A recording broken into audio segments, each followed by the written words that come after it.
Bonjour et bienvenue dans notre nouveau rendez-vous, l'invité de la rédaction. Chaque semaine, la rédaction de Gomette reçoit une personnalité du territoire pour évoquer un grand dossier local.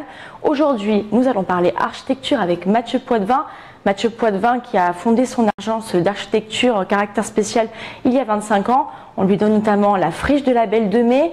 Et aujourd'hui, il nous livre sa vision de l'architecture et de la ville de demain. Je vous propose de l'écouter. Architectes sont une situation de survie parce que les commandes sont faites aujourd'hui et sont plutôt orientées, je parle des commandes significatives, de opérations de logement un peu symboliques ou en tout cas un peu importantes.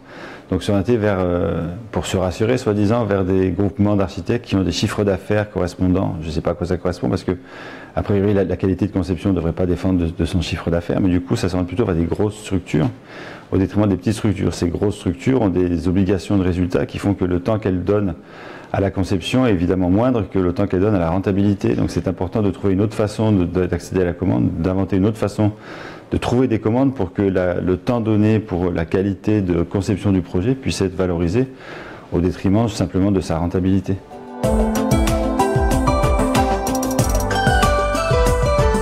La recette, c'est justement de prendre le temps d'avoir de l'expérience. Le métier d'architecture est un métier compliqué. Je pense qu'on est bon avec un certain âge, avec un peu de bouteille, quand on s'est pris un peu aussi bien des claques dans la tête et qu'on a compris un peu ce qui fonctionnait et ce qui ne fonctionnait pas. Et surtout qu'on a toujours envie de prendre des risques, c'est-à-dire qu'on a toujours envie d'essayer de voir, tiens, si je fais ça par là, qu'est-ce que ça peut se passer? Quand on est un architecte avec un peu d'expérience, on sait à peu près où est-ce qu'on peut poser différentes graines pour que ces graines puissent pousser. Et c'est ça qu'on fait dans une ville, c'est comment est-ce qu'on rend la ville vivante.